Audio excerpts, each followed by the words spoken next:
That scared me. Was that a cat? Okay, Kate. I was like, it's stuff falling back there. Sorry, that was a cat. She was up in Okay. the Okay, that's fine. I just didn't know what was going on. All right. But so, like I said, today we'll be having our trade panel. And just to start off, I would love for everyone to just go around and introduce yourselves. I am Edges for the, not Edges, crazy. Wow, that's crazy. I am Royal. I am Royal. Got to get it together. I am Royal High School coach. It is nice to see you guys. What's today? Tuesday, Wednesday? Wednesday. I am actually Edges. It's all right. We all tired. It's Wednesday. I'm the post-secondary access manager for Wyman. Okay, well, I'm Chef Michael B. Yeah. I am Dwayne Jenkins, Coach Notes, if you will. Hey, you all. I am Snap's high school coach.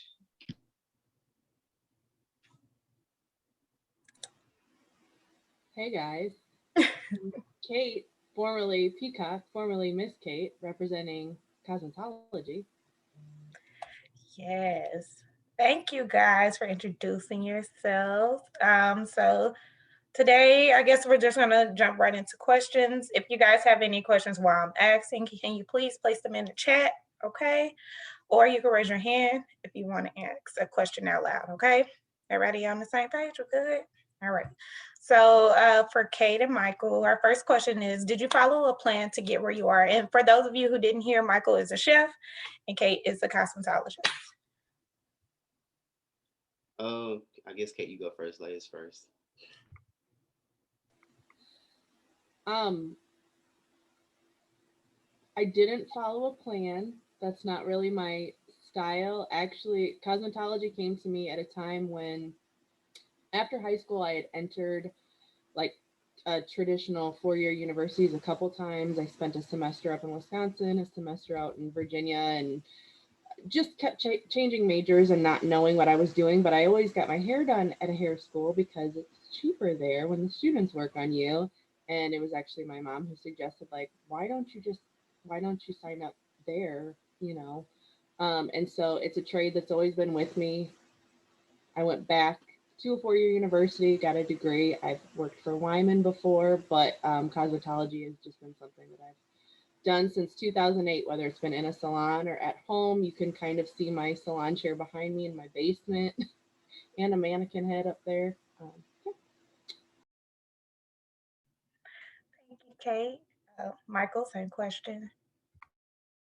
Like I'm with Kate. I don't do plans very well, so no, I didn't follow a plan to get here. I actually went to school at first. I was in early entry pharmacy. Thought I wanted to be a pharmacist, but I worked there for 5 years and didn't like it. So then I switched to nursing. Still thought I wanted to be a nurse, but COVID hit, and then I had to switch everything because I got fired. So yeah. Okay, hey, life happens. Life That's why we have. happens. But thank you for sharing that with us. So our next question we were gonna ask you about your education, but you already answered this. So I wanted to ask, what was the most challenging thing?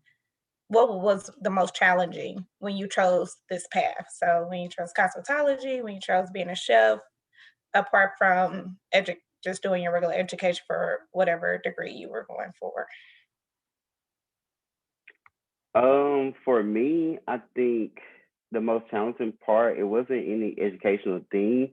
I think just because I was kind of self-taught chef, so I didn't go to culinary school or anything like that, it was just finding my way into the business. And I think I was blessed to be where I'm at now because it don't traditionally go this way for me to be so far doing what I do now. So I think it was just trying to figure out everything and trying to find client base, and just teaching myself.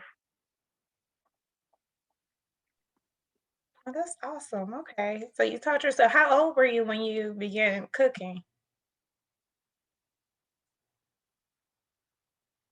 We can't hear you. Can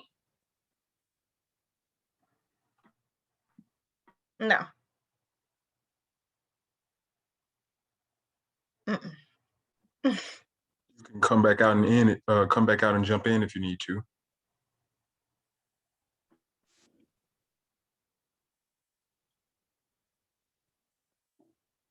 It's Yeah, not it's, working. No, it's not working. All right. Well, Kate, we'll come back to Michael. You could go ahead and answer the question. Yeah, for cosmetology, one of the biggest things I had to get over when I came into it, I really had a love for like the art of it and actually doing it, designing it, but I have always been very introverted, and so it was hard for me to think about, okay, you have to meet new people and actually have a conversation with them every day. Mhm. So learning the social aspect, I think, of it was harder for me. Um, because I already love the art of it. So. Okay. I always wonder about that because it seems like when you get your hair, your nails done, it's like everybody already know what to talk about. I'm usually quiet. I was like, "Hey, we don't have to talk about anything. Thank you, though." We don't always know. We're faking it. Trust me. All right, Michael, you back with us? I think, can you hear me? Yep. Yep. Perfect. Hey, okay. All right. You could go ahead and just wrap up what you were saying before. I'm sorry. I really forgot what I was saying just that fast. I ain't gonna lie to you. I believe I asked what age did you start Oh yes, cooking? yes. So I started cooking years ago, but Mm. I guess professional. I don't even know if I'm professional or not yet, but I started like with the business aspect of it right before COVID. So I guess I was 21 when I officially started. But when I officially started, I was 22. So last year. Okay. All right. So you're just jumping into this. So that leads me to my second question or my third question. Sorry, guys. But what has been the most rewarding thing in your career path? The recognition I'm getting so far, I think that's really like big for me. And then the places I have gone, so far, it's been the very rewarding to just move so fast, so shortly, and be so young. I Mhm. think that's the most rewarding thing for me. And telling my story because I mean I think it's really a good story to get fired at the beginning of a pandemic, then make a way out of no way. So God has really blessed me. So telling my story and then just getting the recognition is the most rewarding for me. And that's amazing. Come on now, Michael. Kate. I think the most rewarding thing for me has been the opportunity to like meet people and build community. Because as I said, as someone who's not naturally really sociable or like goes out of my comfort zone to talk to people just through my job. I mean, I've met a great massage therapist. I've gotten like really good deals on travel just through talking to people and making connections with their connections. So um, yeah, when you work with the public every day and see new faces, I think it makes you really connected with the people who live around you and are in your area. Right. That's amazing. So you guys both mentioned traveling. So are you guys often traveling or are you stationed?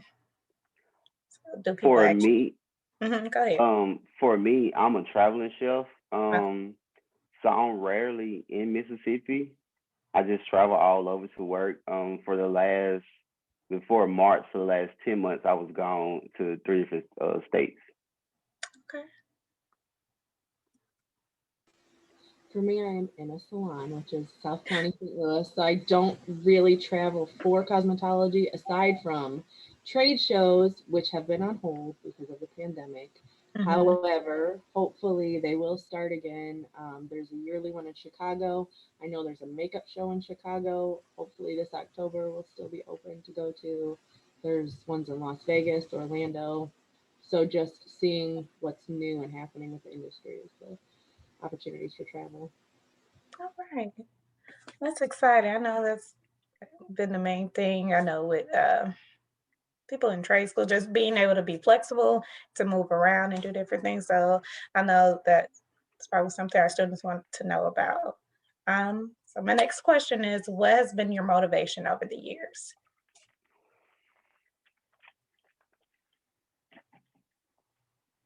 Oh, I guess me. Okay. My motivation really, I just want to be better than I was the day before. So I think I motivate myself just to just to do better. So that's really it. That's really just my motivation. I just want to be better. I want to create a space or create opportunities to help my family out more. So that what drives me too is just being there for my family. Okay. All right. For me, my motivation is always evolving. When you live a long life, that's what happens. So when I first started out, it was my first motivation was, to be able to get out of retail, to make the salon just my only job. And then after that, it was, to be able to provide for my family. I have children now, and so to be able to make a better life for them. And then through the pandemic, my new motivation is okay to live a life where I can give as much of myself as possible to my family because all we have is our time with each other. So I think that's what drove me away from wanting to work 5 days a week and just have something where I have my own schedule was that, you know, we all have to be flexible and I want to see them and make the most of our time together. So if I can make a career out of 3 days a week, Mm-hmm. but always evolving motivation. I love that both of you guys. That's awesome. Just that family and flexibility because at the end of the day, you don't want to just be working and say you worked all your life. You want to say you lived your life. Exactly. Exactly. So that's amazing. Y'all inspiring me. I'm trying to figure out what I'm gonna do. Okay. So my next question is, what has changed within your profession as a result of the pandemic? Okay, you can go first this time. Okay. So the pandemic, my salon was shut down for about 2 months. We were shut down from March 15th to May 18th. And within that time, I was lucky enough to also have a part time job for Wyman.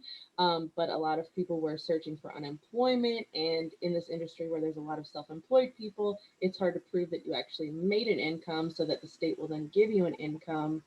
So I think that was really challenging.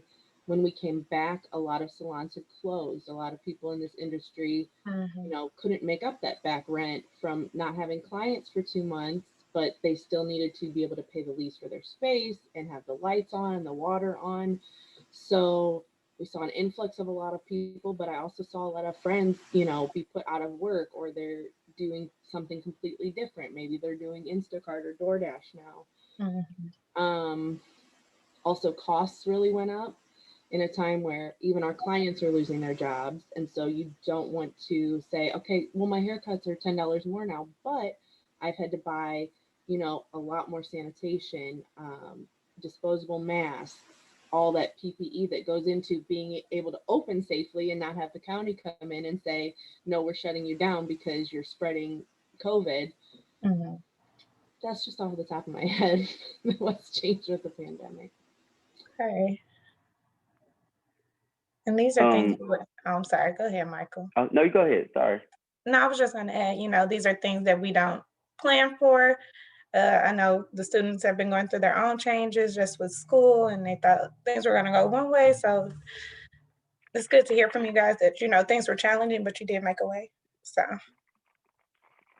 you can go ahead, Michael, and then we'll Okay. add. For me, I guess a change in my profession is kind of like with her. Things had to change. You had to clean things more often. The CDC had different things for restaurants. But for me personally, with the field that well, me being a chef, it actually helps me. The pandemic really made my business grow since I'm a private chef and I don't work in a restaurant. I tried, they won't hire me, but that's good too. It worked out for my better. But it helps me because people don't didn't want to go out with the beginning of the pandemic, so they brought chefs in to cook like for different events. So it helped my business grow. And with that, it still gave me an opportunity to start traveling when I went to the bubble. But as far as just COVID in relations to culinary, it's a lot of cleaning that had to go on. Even when I was in the bubble, the way we had to deliver food to the guys in the bubble was very, I guess everything had to be clean. You had to follow the protocols. You couldn't go nowhere.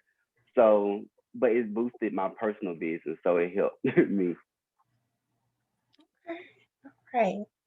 And we have a question in the chat from one of our students. This is for Miss Kate. She said, "Do you feel like it's hard to manage a set schedule rather than a set one? So, is it harder to be in this flexible area than it is to have a set schedule and then work around that?" Okay, now I'm muted. Sorry. It is hard when you work for yourself. So what I'm doing now is I rent and I basically make my own hours. I'm not working for a corporate salon, but it is difficult because you have to maintain boundaries within that. Like I am only available from this time to this time, and when someone wants in on a different day than that, I'm better about it now than when I was like young and starting out. And like now, kids are a good excuse. Like, well, I don't have babysitting, so no, I won't be at the salon on that day. Um, so I think even it's nice to have a flexible schedule. Um, However, what still have to set boundaries for yourself, or else you will find yourself overworking or being taken advantage of. Or, I mean, as you can see, again, the salon chair behind me, I still do it at home for friends and family. So I have wavy boundaries, but I like also too the flexibility. I don't know if that even answered the question, but It did. I would say it did. Michael, do you have anything to add? Do you agree? She said, "Thank you." It did. No, I think she covered it. Okay. All right. Well, our next question is, do you guys have any, let me make sure I'm saying this right. What qualities or certifications do you have that set you apart from others in your field? So I mean, it's different qualifications, different certifications you can get as a chef to like have the paperwork. I would say that you can show people, but I think me personally, just what sets me aside is my one is my personality. It really gets me a lot of places, but it's the personality is my ability to adapt. So as I say, I travel a lot, so it's my ability to adapt and be able to go, and also what makes a good chef with the private world, you have to learn your clients. So I'm very good at learning who I'm working for and what they like and making meals catered around their interests. And that's what's helped me mostly because some chefs that I met can only do certain type of food. But luckily for me, I am able to learn and adapt to the different taste buds of my clients. So that's what sets me apart from other people who do the same thing I do. Okay. And Kate? let's see. Well, what sets me apart is that I love to educate myself as hard as it can be. I'm always taking new classes. So I'm currently getting my Pravana Master Colorist certification. And I think you have to be in an industry like mine that's always changing. Although I know the center part is in, and I keep saying that you can bury me with my side part. But I think adaptability, sets me apart. Education forever. And when the trade shows come back, there's always classes to take there to learn like the newest products, the newest ways of doing things. My license is actually for hair, skin, and nails. And I was about to start taking the eyelash extension courses when COVID shut everything down, and I haven't been able to find it. But it'll come back. Yeah. And I'll be there because I love my lashes. All right. So basically, you guys are saying, just being open to continue educating yourself and to be who you are your best qualities moving forward. That's good. Students, you hear that? So be you, be open to learn. All right. Yeah. Lessons. All right. All right. So what is a piece of advice you would give yourself at the age at blah blah? Let me go back. What is a piece of advice you would give yourself if you were in high school, if you were one of our students here? For me personally, I wish that my school would have promoted other avenues past high school. So for me, being in like IB and my parents are like, oh, you were smart, you need to go to a college or 4 year university, blah blah blah. I wish they wouldn't have done that because it kind of put more pressure on me. I didn't really know what I wanted to do in high school, so that's one thing. But with all that force of you need to do this or you do so well in school, you need to go and be a doctor or something. I wish they would have gave me avenues of trade school or would have showed me culinary, would have showed me mechanics or something like that. Or even the 2 year university. They literally pushed the 4 year on me. And I just really wish they hadn't done that because of me personally, and a lot of people go to 4 year universities just to get a degree and not happy with what they're doing. And that's how I would be further in my career because God had this plan for my life the way it worked out and worked out in my favor. But I just could have saved, 4 years of a university if I would have known other avenues to take after high school. So I think definitely I would go tell myself to just look beyond just that 4 year or look beyond the medical field. It's way more ways to make money. And also money is not the best thing to, be happy. You can be happy with other careers that doesn't make as much as what society wants you to do. So I just really wish I could go back and tell myself that. All right, Michael. Yes. Okay. I think I will echo what Michael was saying. In high school, I also was just given the just go to college. It doesn't matter for what you're gonna have to get that 4 year degree if you want to be anything in life. And just my advice would be, do not pay for any education or take out any loans unless you are sure that this is the path for you because it's a big world out there and there's a lot of different paths. And it's also at 18 years old, 17 years old, it is okay to not really know and to take time to know yourself first before you start getting loans or dishing out money to everybody. And Yes. also, I want to say, even me being a chef, because you said you don't know, a year ago, I didn't know what I was going to do either. So it's like, I don't even know, do age give you the mindset to know what you really want to do in life? Because if I had never got fired last year before the pandemic, I probably wouldn't have been cooking either. I've been still at Walgreens until I probably finished nursing school, which I don't know, did I want to nursing school because I wanted to do or just because my parents still forced that medical. If you heard me talk, everything I said I did in college was all in that medical professional field. So I don't even know if I did that because I wanted to or because they forced it.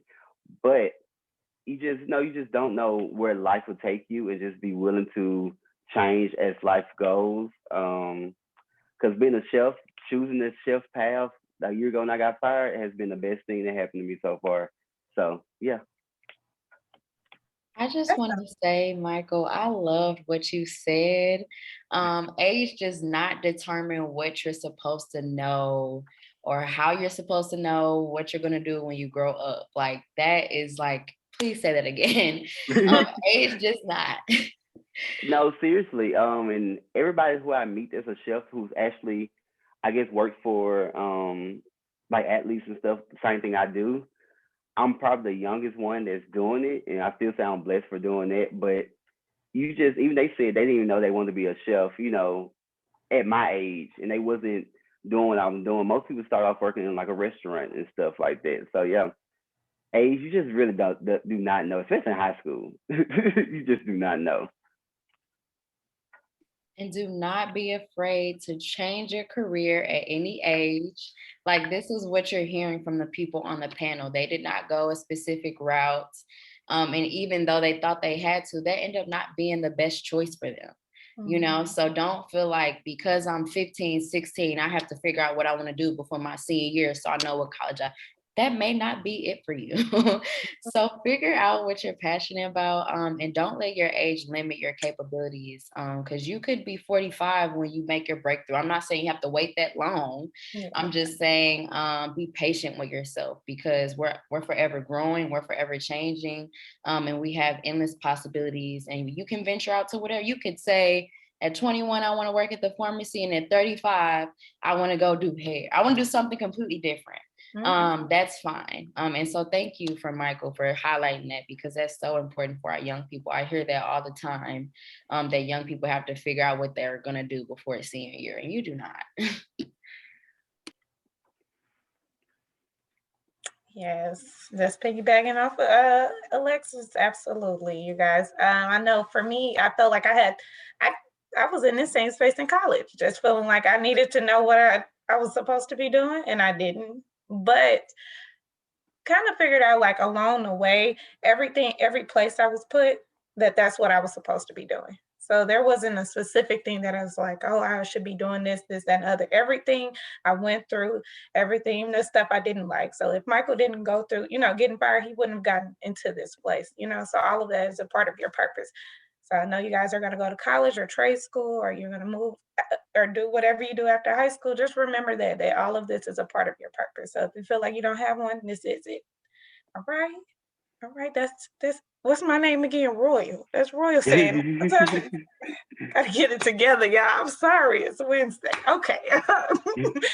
um, I want to open the floor up to anybody who has questions. If any of our staff has questions, the students, you can put it in the chat or you can come off mute. Ask me a question, anybody. I guess I can ask I know I'm staff, but I'll put a question out there.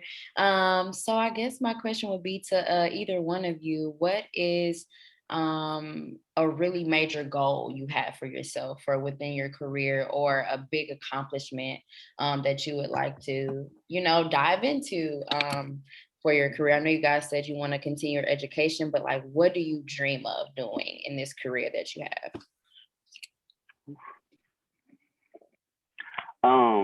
For me, I do not dream of work. So I for me personally, I have to come up with more ventures to make myself money so I do not have to work. I like to travel.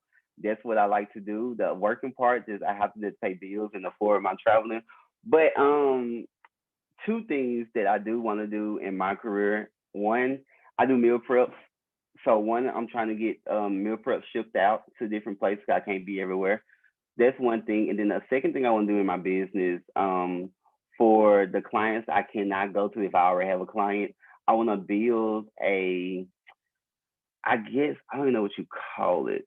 So basically, you would come to me if you need a chef, and I would have a list of chefs, and I basically send out chefs to people I cannot go to. So I would build a business. So instead you have to look for a different chef, you could just call me, and I can have folks that want to go out and do the same thing I'm doing. So there's two things I want to do in my business. But as far as me working, no, I don't want to work. I don't like working at all.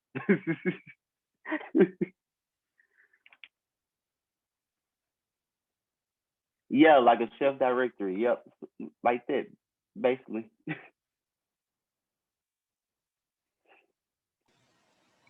want to echo that I do not want to work till I die.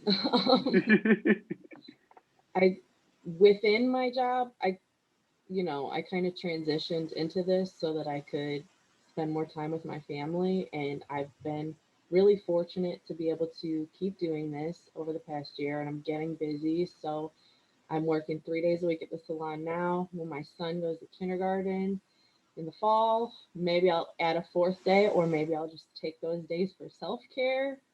But I think ulti- ultimately my goal at the end of the day is to live a fulfilling life and have my family be happy and healthy and be able to do as much good wherever I can, whether that's at work, at home, with friends. Yeah, that's kind of the goal.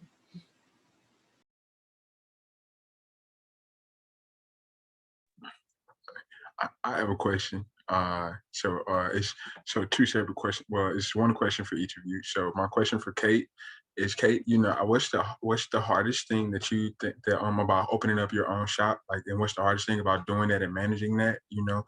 My question for Michael is, Michael, I would like for you to talk about the bubble a little bit, and how that experience happened, because I know that's pretty big. So if you can kind of go into that and see, how that experience came about, I think that would be nice as well.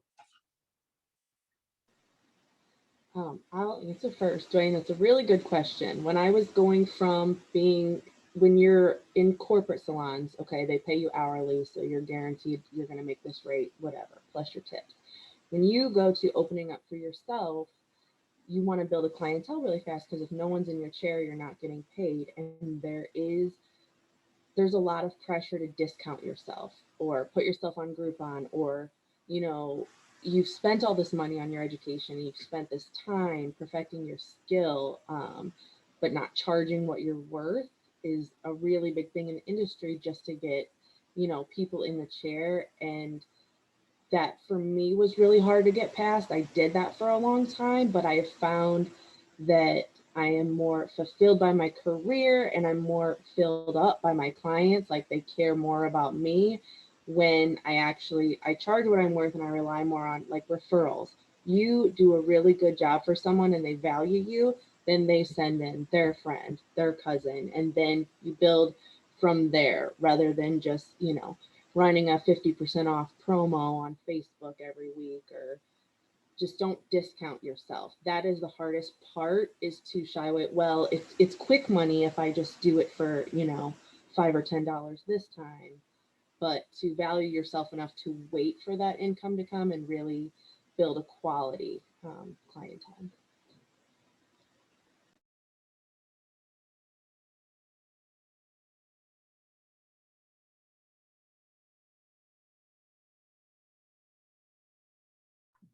Michael, I think you went out on us again.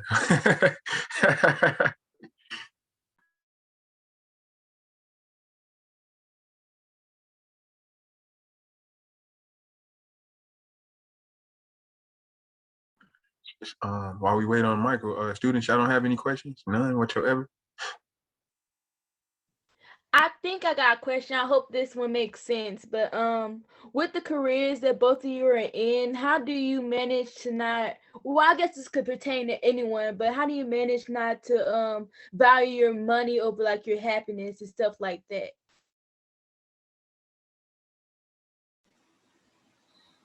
There's always going to be a difficult balance. And Davion, I miss your face. Let me start by saying that. Um, you have to, whenever people talk about not valuing money over happiness, they've still gotten past that point of like having your needs met.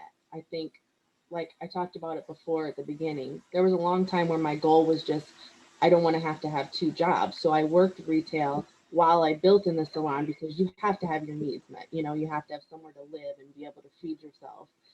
Um, but once you hit a certain level, then you have to decide, what is my time worth?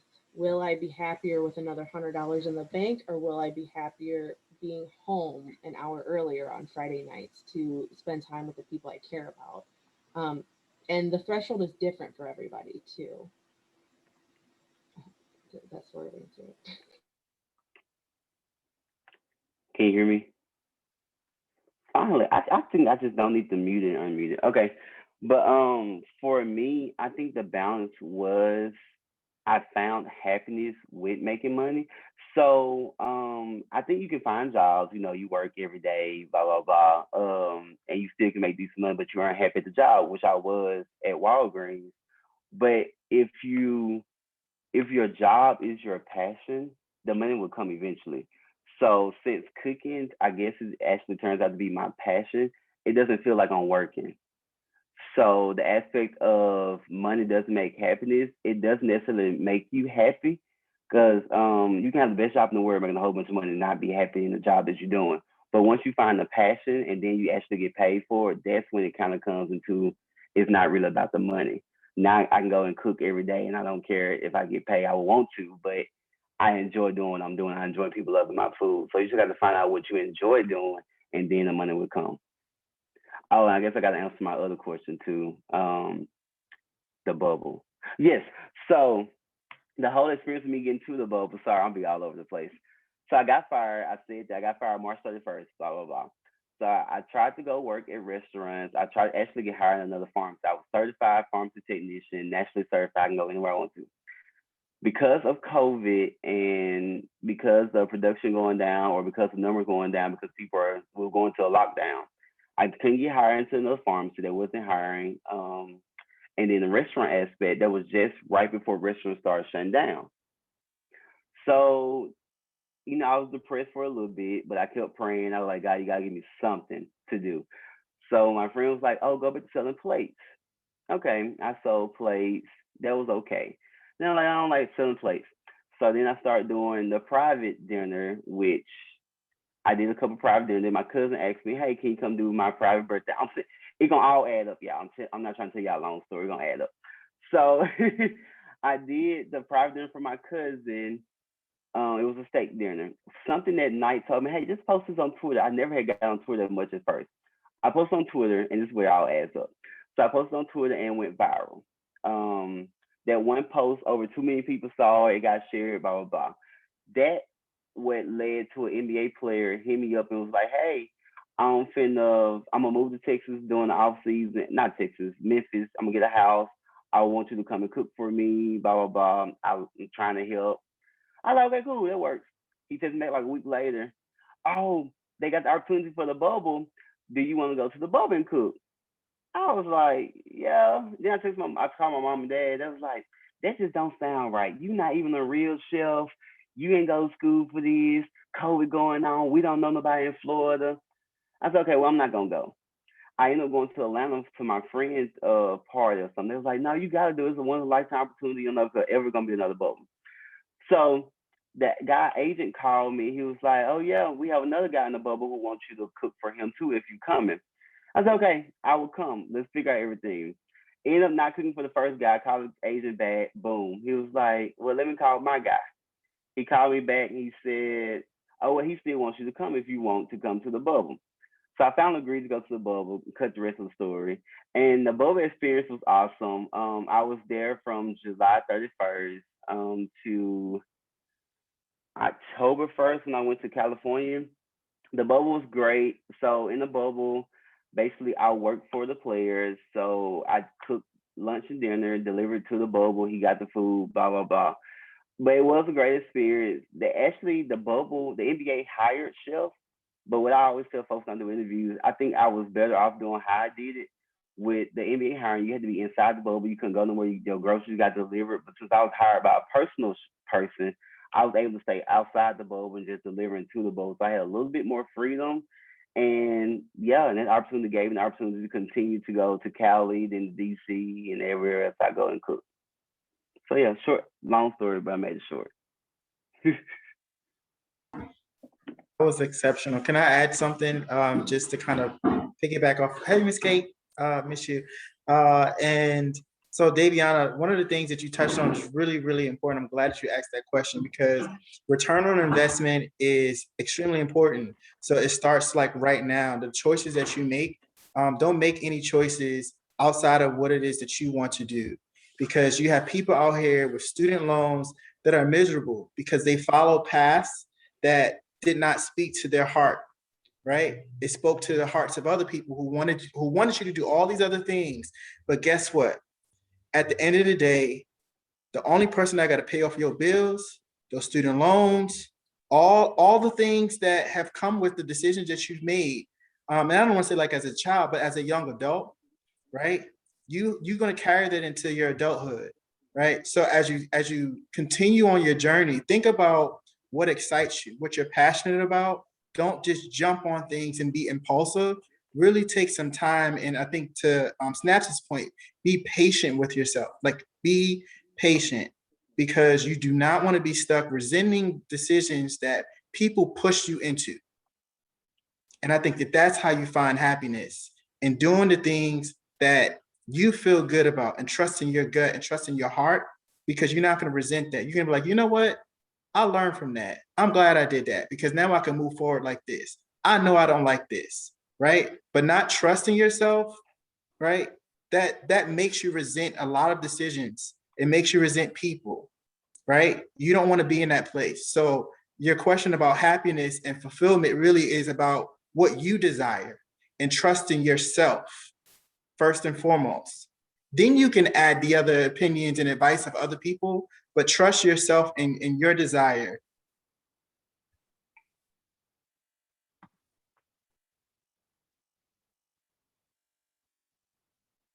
Sorry, that was all. Thank you, Brian. Thank you, everybody. Is there any more questions? You guys have any more questions? Any comments? I told you I can ask me questions. I'm an open book. How do you, well, Michael, how do you deal with all of those like clients and all their needs? Because I know a lot of people just don't like certain type of foods, and you gotta adapt to that, and people being allergic to other stuff. Because I know my aunt, she's a private chef as well, and I know that could be like very frustrating having to deal with all of those different personalities at the same time. Listen, everything about being a chef is stressful. Honestly, and especially working for yourself is stressful. But for me, it's the other thing when I said about being able to adapt. I'm really good at that. You just have to be able to adapt to every situation thrown at you. For me personally, I have had it easy. A lot of my clients haven't been too like, oh my God, I just don't like this or I can't eat this. So before I go to any situation, like, as far as the private chef part, I ask them like, what do you like to eat? Um, what do you don't like? And then when I get to that point, I go in, I make menus. The first week I always do menus of everything I know they like to eat. That's the first thing I do. The next week I try to add different. I bring in maybe a new vegetable or something. And I keep adding to. I try to get them to eat more things, and by the time I leave, they probably eat more things than they ate before I got there. So I guess I go. I said I'll just say it just have to be able to adapt to everything that's thrown at you, and I think that's good for life too. You just have to be able to adapt and keep moving. Don't let one person or don't let one negative comment like hinder you or make you believe you're not good enough for the position. You just got to keep moving, and keep working. I hope I kind of answered what you asked me. Yeah, you answered it. Thank you. Because with my auntie, it's been so many instances where she asks someone, "What would you like me to make for you?" And then they'd be like, "No, it doesn't matter. I love everything." And then she makes something, and they'd be like, "Oh, I don't really like that. I don't eat that. I never had that before." And then I don't know. It just frustrates her and ruins like her whole day and like the whole meal that she had prepped for them. It can be frustrating, but it's kind of like with a lot of just talking to clients and learning clients. You can kind of avoid some of day of I don't like this, I don't like that. That's why I do a lot of consultations before I go to an event, so I don't have that type of issue. But with all things, and my dad always told me, you're not gonna be able to please everyone.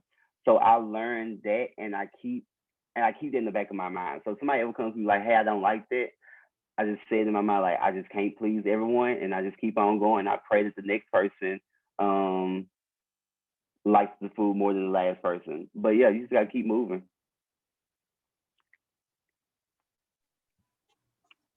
Okay, and I had a question, and then I think cut somebody off. Can y'all share your social media, whatever's, with the folks in the chat so that they can follow you all if you have them? Because they might want to book you for an event, to come cook for them, Chef Michael, and Mama Kate, they might want you to come snip their hair. So drop your addies so that we can follow y'all. Thank you. Yeah, because I want some lashes too, Miss Kate. I'm gonna give you guys my cell phone number. Feel free to call or text me. I am off socials at the moment. Also, I am 35 years old. So if you're good at Instagram, also text me and we can talk about how to build a good Instagram. I have one last question. So, what are some things you guys have done to step out of your comfort zone to gain clients? um Posting on Twitter was one. Social media, I don't know if I talk about this. Social media is really big these days. That's what helped me a lot to get my clients. I say a lot. But social media is one thing I did, and then the selling the plates is another thing, and then just taking the opportunities to travel. And word of mouth is really big in the culinary world. So it's word of mouth is one thing, and then two, making sure that presentation of my place looks really well because people eat with their eyes first these days. So those are two things I think I did to step out of my comfort zone. I would say asking for referrals. So when someone's in the chair, they're like, "Yes, I love it." I always have to make sure you have to make sure to sell yourself and say, "Great, you know what? my book is always open. Tell your friends where I'm at. And then, like I said earlier, it was really hard for me to get past the socialization aspect, like just making conversation with people. One of my tricks in the beginning was, okay, I have to pretend I have to do a report on this person at the end of their appointment. So that keeps me in my brain, like, don't just stop talking and focus on the work of doing the hair. Like, ask questions, dig in. When they tell you something, ask another question about that. Don't just say, oh, okay, great, and stop talking.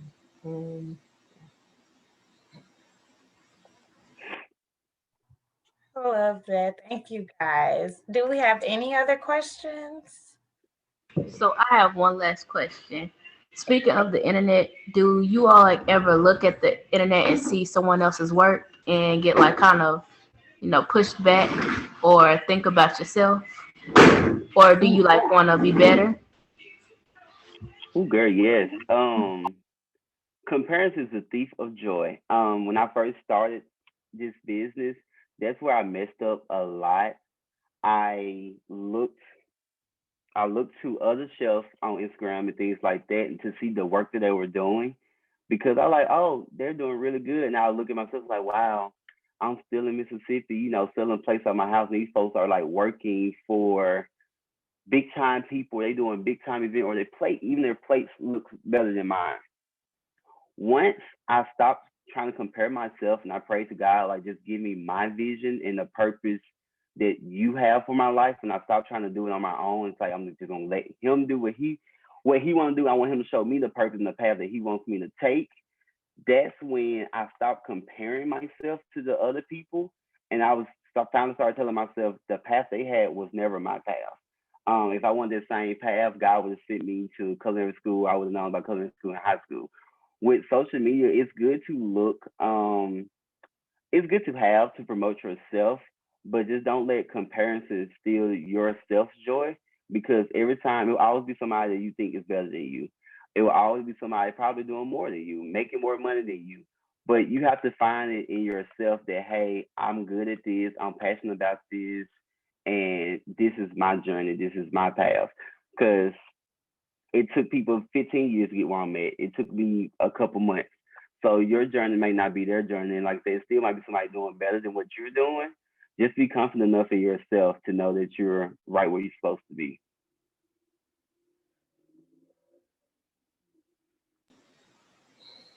I would say when you stay grounded in an like educational or wanting to learn mindset, it's a little bit easier to not compare yourself. So I've learned something from everyone I've ever. When I first got out of hair school for 2 years, I worked under someone who trained at the Vidal Sassoon Academy over in France. So I was just able to learn how to cut hair really well from this person. And in the last year, watching YouTube videos, I've completely changed the way that I tone my blondes.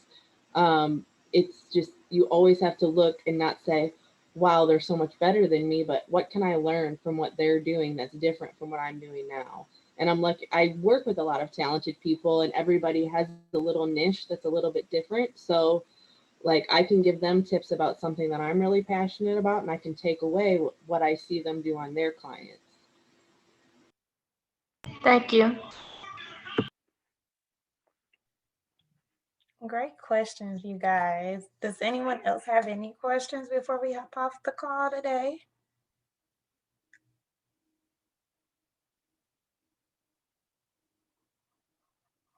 Okay, if not, make sure you get everyone's Instagram and Kate's phone number because we're not on social media.